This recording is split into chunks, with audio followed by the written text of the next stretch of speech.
The Great War. Around Easter AD 600, the plague returned to Galilee. So virulently did the outbreak rage that it had soon spread beyond the Golan Heights and into the wilderness of scrub and sand that bordered Palestine. Prominent among the frontier settlements devastated by its coming was Gibeah, the great tent city of the Gassanids. There the horror of the pestilence would long be remembered. Like whirlwinds, wrote one of their poets, it left the smoke of its blazing passage. Arabs who lived beyond the frontiers of the empire had previously been spared the worst of the plague. Infection stalked the desert less readily than it did streets or fields. More than half a century had passed since the first appearances of the pestilence, and still the Arabs took for granted that it was a disease of the land of the Romans.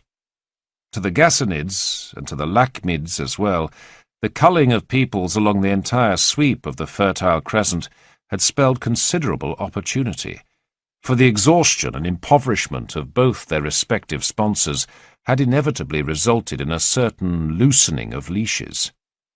Back in the 540s, for instance, at the height of the devastation wrought by the pestilence, Aretas and Mundhir had been free to escalate their vendetta without reference to either the Romans or the Persians.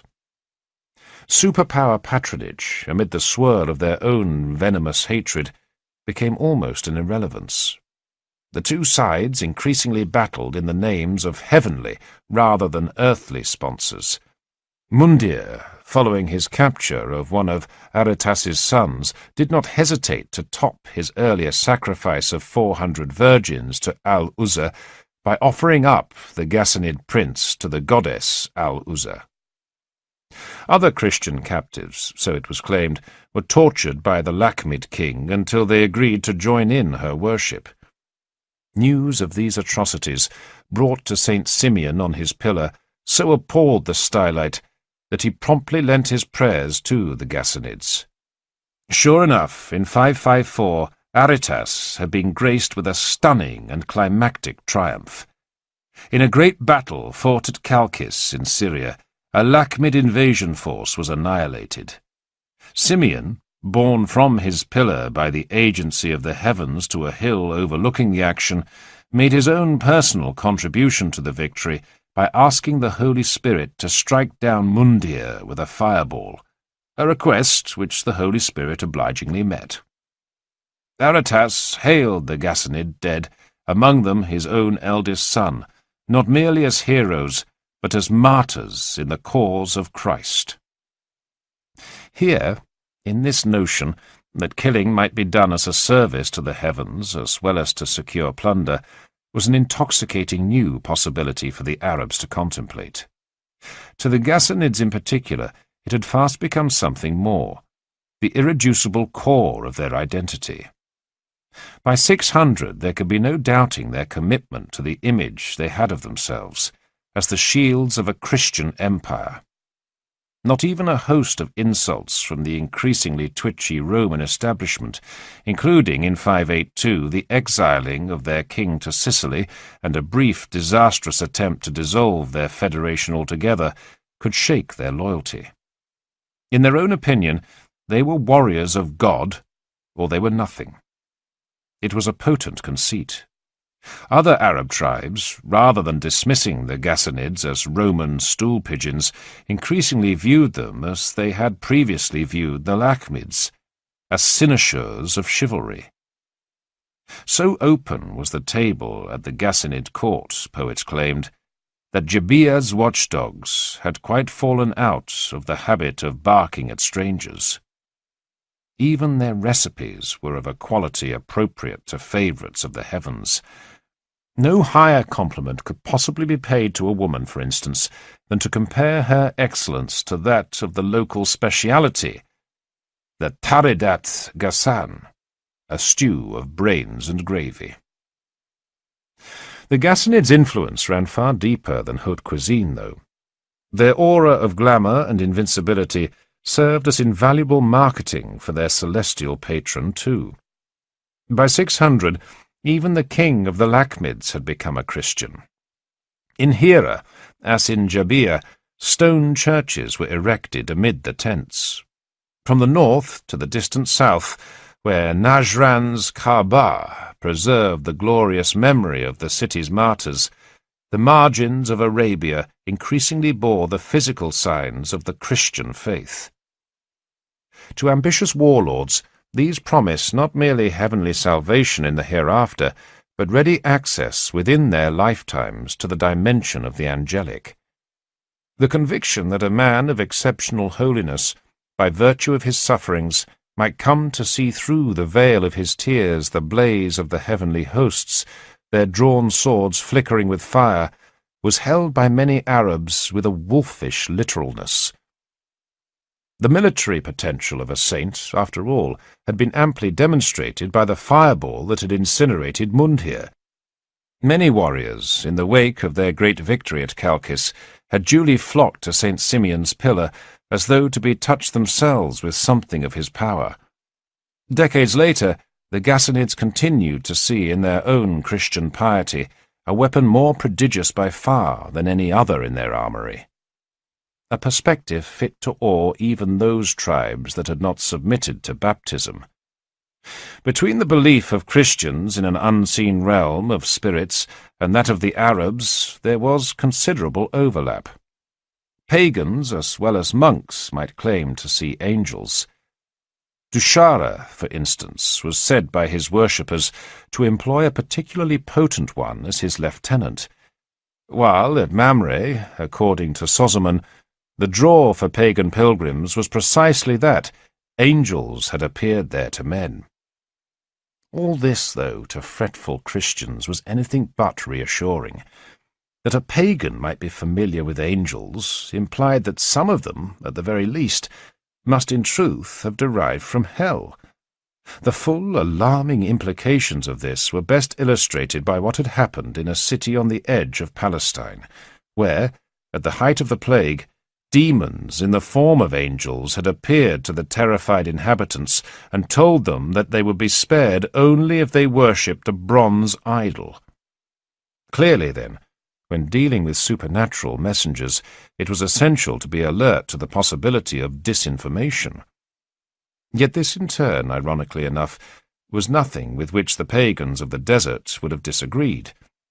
Just as it was possible for them to accept the existence of angels, so also did they dread the malignity of jinn, invisible spirits bred of fire, many of whom took an active pleasure in the sufferings of mortals. Even the Gassanids had blamed the onset of the plague on their stinging. A Christian Arab, picturing combatants engaged upon a celestial battlefield, would doubtless have imagined very little to perplex his pagan counterpart. Between jinn and demons, it appeared, the boundaries were easily blurred. And between goddesses and angels, too. Very possibly. Messengers from heaven appeared to have a definite preference for matching image to audience. Angels who manifested themselves in a Roman province, for instance, were as like as not to sport the medallions and bright crimson belts of imperial bureaucrats.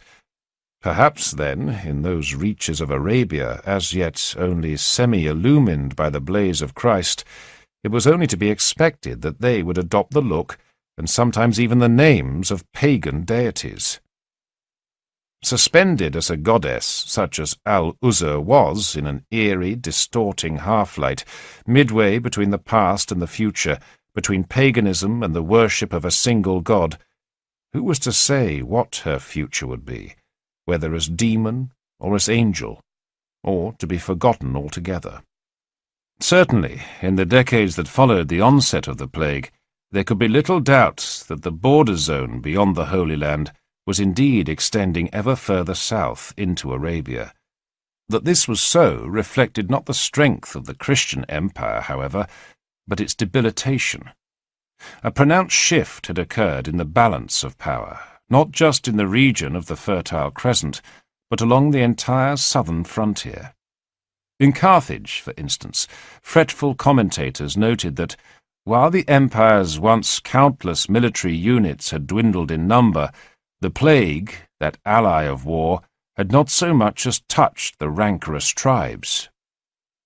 It was as a consequence of this that the Berbers, natives of North Africa who lurked in the mountains beyond the reach of any imperial strike force, had begun to change from a nuisance to a threat. In Arabia, too, the desert nomads, spared the devastation of the pestilence, scented opportunity in the Romans' agony. They may have lacked the teeming numbers of the Slavs or the Avars, but they too were increasingly on the move.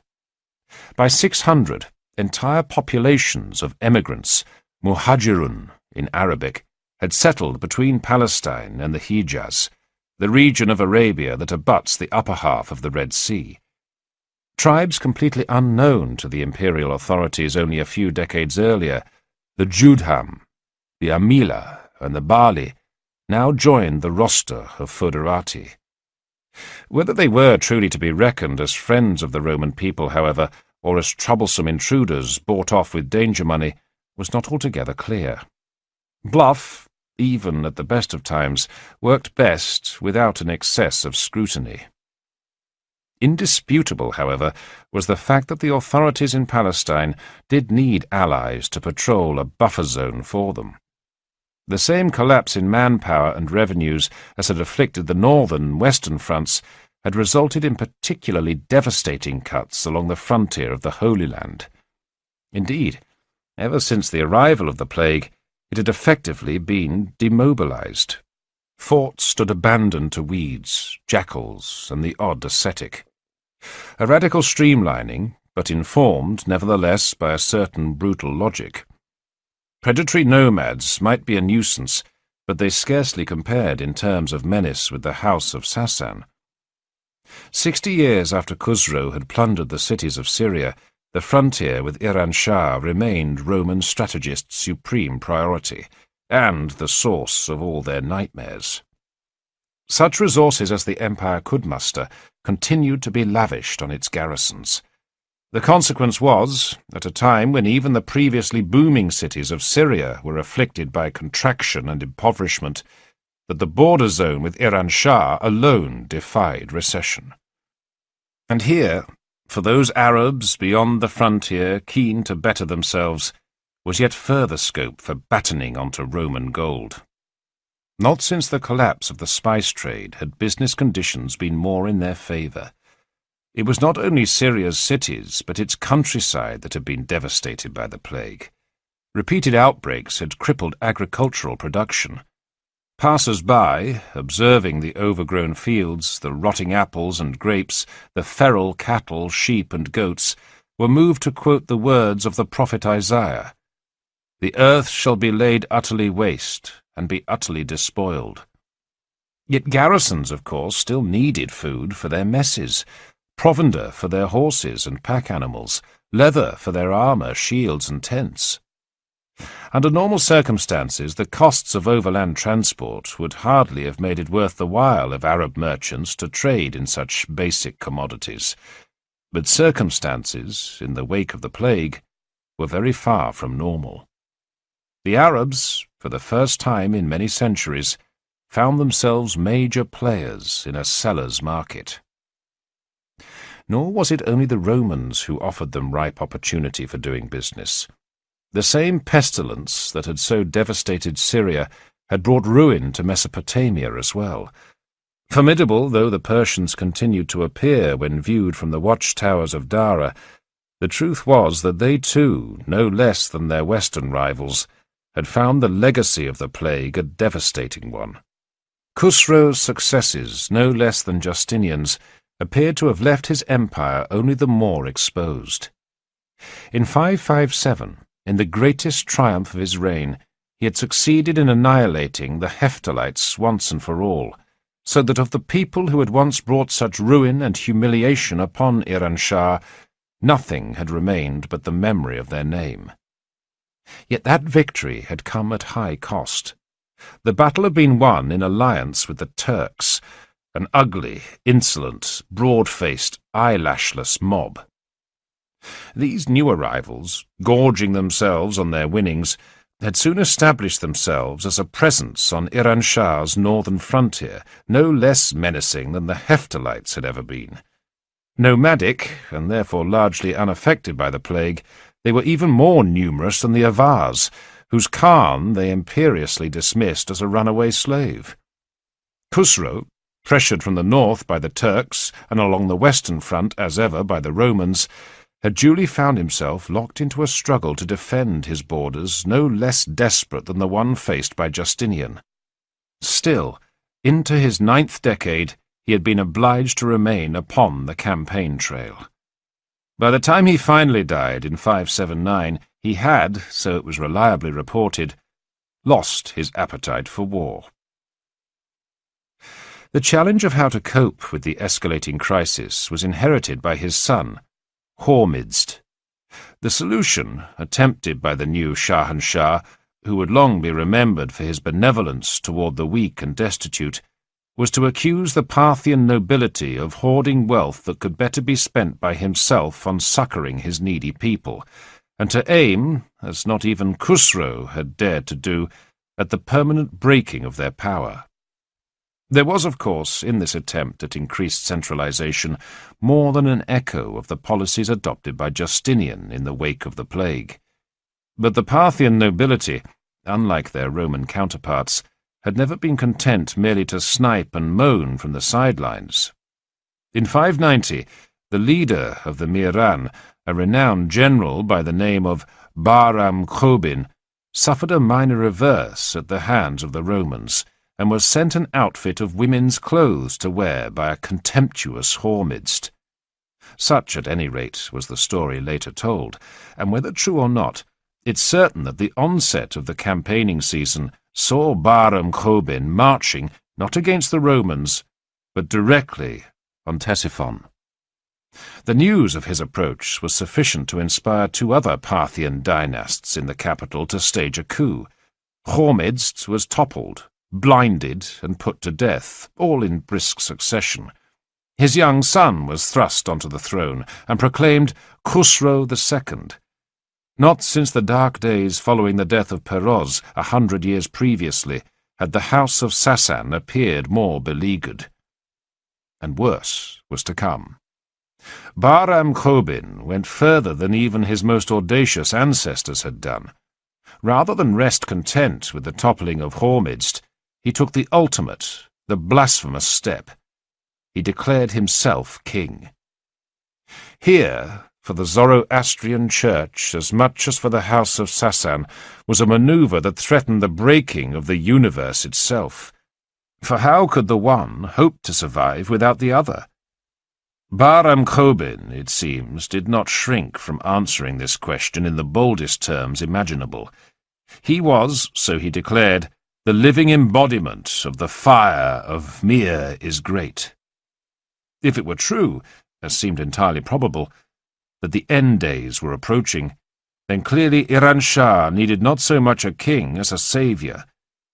This, mimicking the strategy of Mazdak, was precisely what Bahram Chobin claimed to be.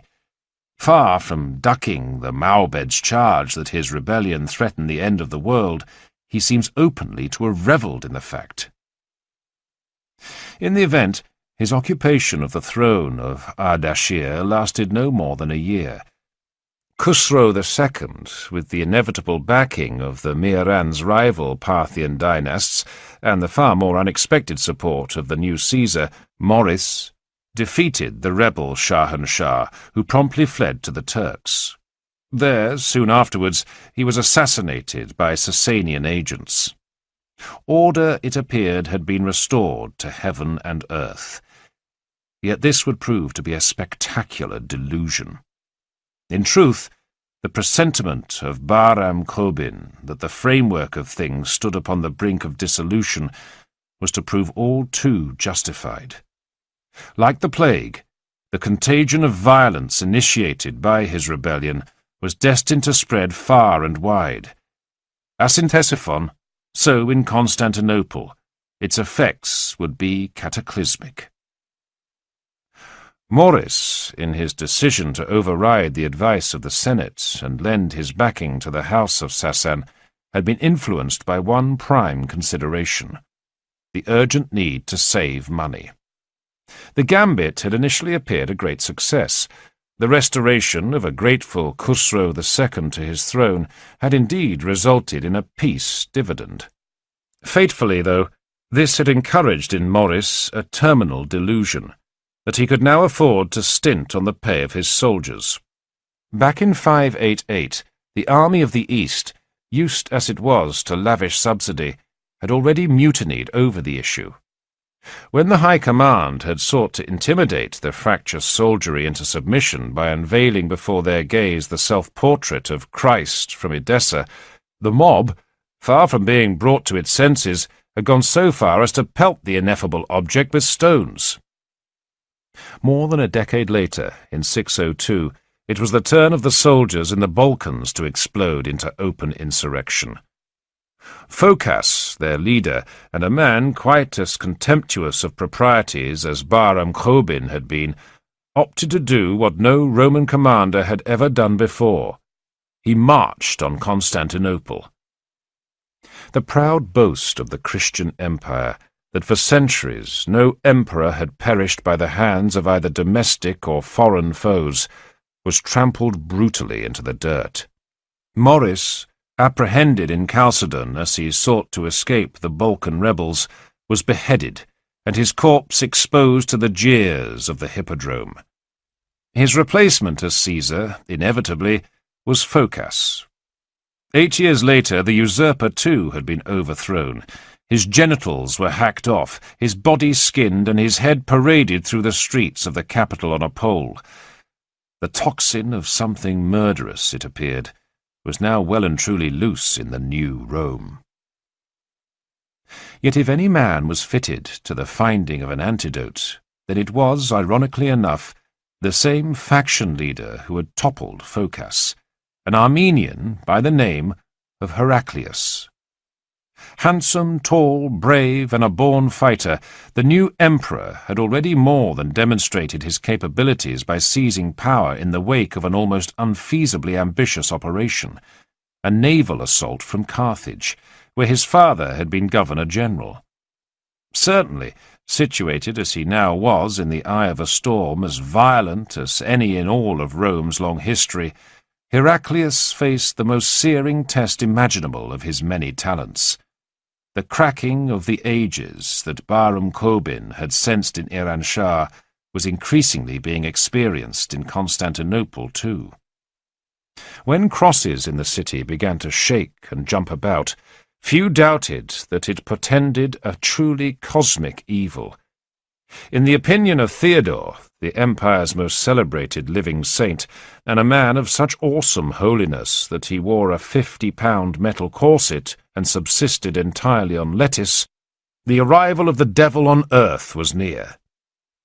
There will be inroads of many barbarous peoples, and the shedding of much blood, and destruction and captivity throughout the world, and the desolation of holy churches. Then, stated with a terrifying finality, the most shocking forecast of all: the empire itself will fall.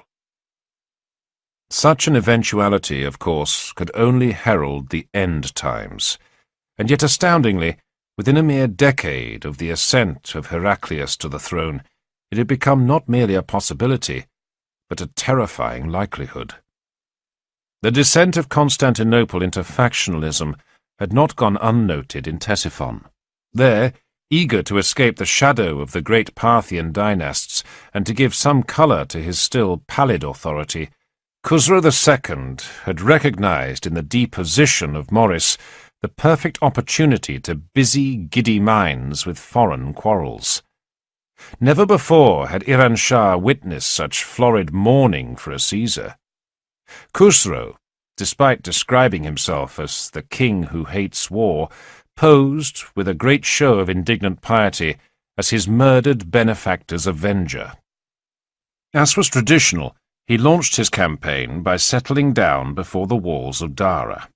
Abandoned to its fate by the distracted authorities in Constantinople, the great fortress duly surrendered, albeit after a 3-year siege.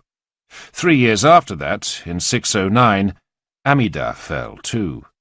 Then, in 610, the supposedly Christ-protected city of Edessa opened its gates to the Persians. Suddenly, not only Syria, but Anatolia and Palestine lay naked and defenceless before the armies of the Shah. Not since the time of Cyrus had a Persian king been presented with such a deliriously tempting opportunity for westward conquest. Khusro, scarcely believing his luck, decided to go for broke. One army, plundering, slaving, and killing as it went, struck so deep into Anatolia that in 614 even Ephesus, on the shores of the Aegean, was put to the torch.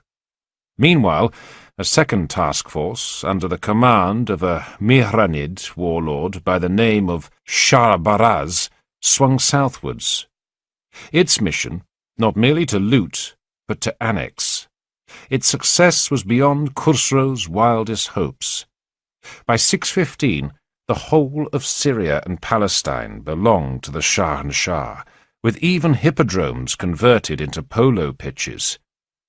4 years later, he ruled as the Lord of Egypt too. The dream that had haunted every king of kings since the time of Ardashir, of an authentically universal, world-spanning monarchy, appeared close to realization at last. The empire of the Romans, meanwhile, stood on the brink of annihilation. As for the fourth beast, there shall be a fourth kingdom on earth, which shall be different from all the kingdoms, and it shall devour the whole earth, and trample it down, and break it to pieces. Such had been the dream of Daniel, and an angel, explaining the vision, had foretold that the time was destined to come when the beast would be destroyed, and given over to be burned with fire, and that the people of God would then inherit the earth. This, in the time-sanctioned opinion of the Church, had been a prophecy of the fate of Rome's pagan order, but perhaps it was only to be expected that the Jews, tracking in amazed astonishment the implosion of the new Rome's Christian empire, should have interpreted it rather differently. Surely now, many of them dared to hope, the coming of the Messiah could not be long delayed. Surely, with Gog and Magog clashing mightily and terror filling the hearts of the nations, the time had come at last when Israel would be cleansed of her sins. Focus of all these expectations only naturally was Jerusalem. Here, when Shah-Baraz appeared before its walls in the early summer of 614, the Patriarch flatly refused to countenance the appalling possibility that the Holy City might actually fall to pagans. Rather than negotiate terms with the invaders, as most other urban authorities, remembering the fate of Antioch, had hurried to do, he insisted on trusting to the protection of Christ. 3 weeks later, the Persian army stormed the city. The slaughter was something prodigious. Some 50,000 corpses were said to have been left piled up in the streets. A further 35,000 Christians, including the Patriarch himself, were hauled off into captivity. With them, exhumed from a vegetable patch where it had been buried upon news of the Persian approach, went the single most precious object in the entire Christian empire, the true cross. A shudder at the humiliation of this had naturally run deep across the Roman world. No less naturally, it was taken for granted by most Christians that a calamity of such an order could only ever have been the fault of the Jews. Indignant rumour-mongers insisted that it was they who had acted as spies for the Persians, had opened the city's gates, and had led the slaughter of Jerusalem's virgins. Most terrible of all, it was claimed that in the aftermath of the siege, Jews had rounded up some 4,500 Christian captives, had ordered them at sword point to change their religion, and then, upon their refusal, had slaughtered every last one. True or not, such allegations were universally believed, and were only fueled by the naked euphoria of the Jews themselves. No sooner had Jerusalem passed into Persian hands than a mysterious figure, Nehemiah, the son of Hushiel, stepped forward to lead the city's Jews up to the Temple Mount, where they constructed an altar. Sacrifices, for the first time in 500 years, were offered on the sacred rock in accordance with the law of Moses. The opportunity had come at last, it appeared, to found a temple of holiness. Yet all these ecstatic expectations were soon cruelly dashed. The Persians, no less tolerant of Jewish pretensions than the Romans had been, did not have the slightest intention of permitting the construction of a new temple, or allowing some upstart Jew to proclaim himself the Messiah. Only a few months into their occupation of Jerusalem, they arrested Nehemiah, accused him of sedition, and executed him.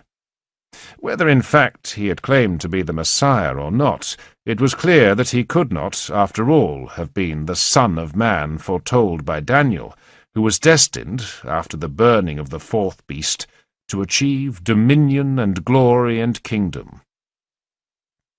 Meanwhile, far to the north, Heraclius was preparing to hammer a further nail into the coffin of Jewish hopes. Perilous though his circumstances certainly were, yet he had not despaired of them, nor of his empire. The decade that Khusro had spent in making extravagant conquests, Heraclius had spent in firming up his power base. By 624 he was finally in a position to go on the offensive, confident that he would not be stabbed in the back. This, for his prospects of success, could hardly have been more critical, for the emperor's campaigning plans were the height of ambition. Just as he had toppled Phocas by striking directly at him from across a prodigious expanse of sea, so now did he aim to repeat the trick by crossing the mountains of Armenia and cutting out at its roots the very source of the evil, Persia. The gamble was a prodigious one, for Heraclius, straining every financial and logistical muscle to the limit, had mustered a task force that was effectively his empire's last line of defence. Teetering on the edge of such peril, he too, just as the Jews had done, looked to Scripture for reassurance. And Heraclius, taking the book of Daniel, discovered in it written thus, "The goat of the west will come forth, and he will destroy the horns of the ram of the east." Then the emperor rejoiced, and was convinced that everything would succeed for him against the Persians. And so it did.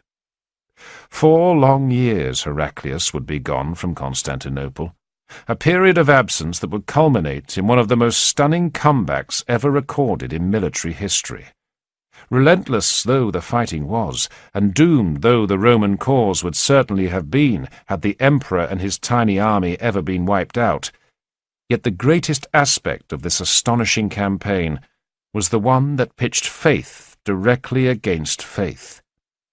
In Palestine, shortly before the sack of Jerusalem, heavenly armies had been seen clashing in the sky, and now, on the fallen earth, a battle no less celestial in its character was due to be fought.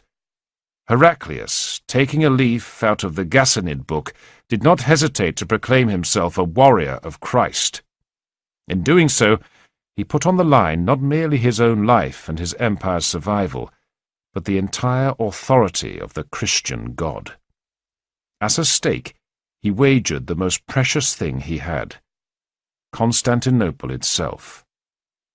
In 626, when Khusro ordered Shahrbaraz to advance directly to the shores of the Bosphorus, Heraclius did not waver in his conviction that the Christian people of his capital lay secure beneath the watch of the heavens. Not even the fact that the Avars were simultaneously descending from the north, complete with the very latest fashion in siege towers and catapults, could persuade him to abandon his plan of campaign and retreat from Iran-Shah. His confidence in the event was to be richly rewarded. The Virgin Mary, whose silhouette, a woman alone in decorous dress, was said to have been glimpsed by the Avar Khan himself upon the battlements, stood directly on guard over the capital. It helped as well that the Byzantine navy, sallying out into the Bosphorus, succeeded in sinking the entire Persian transport fleet. The great siege lasted only a couple of weeks, before both Shah-Baraz's army and the Avars withdrew. The citizens of Constantinople, steeled by such an ultimate test, could know themselves truly the people of God. Meanwhile, far distant in Iran-Shah, Heraclius was busy demonstrating to the fire-worshipping subjects of the destructive and ruinous Khusro that their own lord was heaven-cursed. Rather than aim at direct immediate military conquest, an objective that was well beyond his resources, he made it his goal instead to demolish every conceivable underpinning of the prestige of the House of Sassan. This was why he chose to open his campaigning by sweeping down upon the fire of the stallion, storming the summit of the lonely mountain on which it stood, wasting the temple and stamping out the sacred embers. Then, emboldened by a whole string of victories, he descended from the mountains of Media and scythed a bloody course across the open mudflats of Mesopotamia, leaving canals, roads, and villages with corpses. Finally, in December 6, he began to target Khusro's own palaces. Their overseers were taken captive, the animals in the royal parks, from ostriches to tigers, barbecued and fed to his soldiers. The silks and carpets and bags of spices in the treasuries put to the torch. "Let us quench the fire before it consumes everything," Heraclius wrote to his great rival. But already, even as he sent the letter, the flames lit by his soldiers were to be seen from the walls of a terrified Ctesiphon. Meanwhile, Heraclius had more than likely been in secret communication with Shah-Baraz. The Parthian general, his troops stationed in ostentatious inactivity in Syria, had been in deep disgrace with Khusro ever since the failure of the assault on Constantinople. Now, with the Shah in headlong flight before Heraclius's outriders, the Meranid warlord prepared to add to his dynasty's long record of treachery towards the House of Sassan and stab Khusro in the back. On the 23rd of February 628, two of Shah-Baraz's sons arrested the bedraggled monarch, who was suffering from chronic dysentery at the time, and imprisoned him in one of his own palaces. There they set before him a great heap of gold and silver and precious stones, but no food. The wretched Khusro was left to starve, and literally shit himself for 5 days. On the 6th day, his captors shot him to death with arrows. With that, the Great War, which had raged for 25 years and had spread destruction to the furthest limits of East and West, was over at last. The victory belonged decisively to Heraclius. His insight that in a world rendered a living hell by plague and war, what mattered most was to have a convincing claim upon the favour of the heavens, had been proved correct in the most resounding fashion imaginable. Khusro had not been defeated militarily. The walls of his capital would certainly have stood proof against the tiny Roman invasion force, and his western conquests were still staked out by Persian garrisons. Yet so meticulously had his prestige been shredded that all his authority had simply melted away, leaving his subjects to ponder the unthinkable and ask themselves whether the House of Sassan itself might have been abandoned by its fire. Certainly, by the summer of 629, when Heraclius negotiated the treaty that officially concluded the Great War, the key player was not the 7-year-old grandson of Khusro, who now sat perched precariously on the Persian throne, but Shah-Baraz. Ignoring the infant Shahanshah with high-handed disdain, the emperor and the Parthian dynast agreed among themselves that all Roman territory occupied by the Persians should be restored to the Romans. Then, quietly tipping his fellow negotiator the wink, Heraclius agreed to back Shah-Baraz, should the Meranid chief wish to pursue his own royal ambitions. To no one's great surprise, in April 630, Shah-Baraz duly made his power grab, murdered the child king, and proclaimed himself Shahanshah. A mere 40 days later, he himself was dead, toppled in yet another coup. Assorted Sassanian wraiths, backed by assorted Parthian sponsors, now set to clawing one another to pieces. Heraclius could feel well content. Like a fish, Iran Shah was patently rotting from its head. Yet even as the House of Sassan snatched desperately after its disintegrating authority and prestige, Heraclius knew that there was an urgent need to preserve his own empire from suffering a similar fate. Even in Constantinople, that victorious and Christ-guarded city, a mood of exhaustion was manifest. In the suburbs left wasted by the Avars, and in the churches stripped bare to fund the war effort. Elsewhere, in the provinces, only just evacuated by their Persian occupiers, marks of ruin were even more omnipresent. In the forts, now blackened and gateless, in the fields overrun by bandits, in the weed-choked streets of ravaged cities. Burned, looted, depopulated, entire swathes of the empire lay mouldering in a state of the most gangrenous misery. Clearly, then, urgent as it was to restore to the redeemed provincials the long atrophied habits of obedience to Roman rule, more urgent still was the need to reassure them that the victory won by Heraclius had indeed been a victory won by God. This was why, in his negotiations with Shah Baraz, no more urgent demand had been pressed by the emperor than the return from its ignominious captivity of the true cross. On the 21st of March, 630, stripped of all his imperial regalia and walking humbly on foot, as Christ himself had done on his way to Golgotha, Heraclius entered Jerusalem, bearing with him the precious relic. Men reported that the manner of his arrival had been the result of advice given him by an angel, who had personally instructed him to take off his diadem and to dismount from his horse. A supreme honour for Heraclius to receive, orders direct from the heavens to imitate the last journey of his Saviour. The restoration of the true cross to Jerusalem was the profoundest demonstration imaginable of the great victory that had been won in the cause of Christ. It also served as a ringing statement of Heraclius's intent.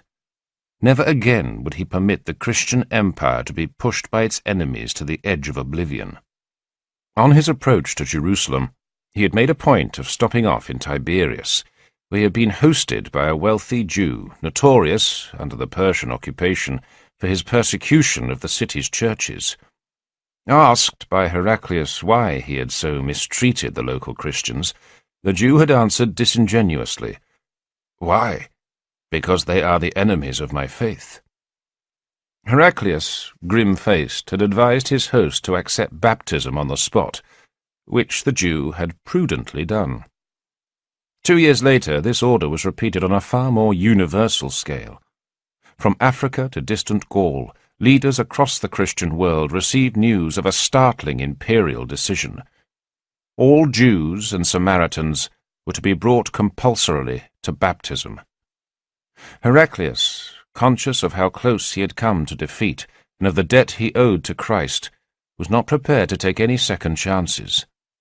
From now on, the Roman Empire would be undilutedly, and therefore impregnably, Christian. But what of those who lay beyond the reach of the empire? In 632, the same year that saw Heraclius issue his decree on the forcible conversion of the Jews, barbarian horsemen, harsh and strange, descended upon Palestine, ravaging the undefended margins of the province, and then disappearing as suddenly as they had arrived. Who were they, and what did they portend? No one could be entirely certain.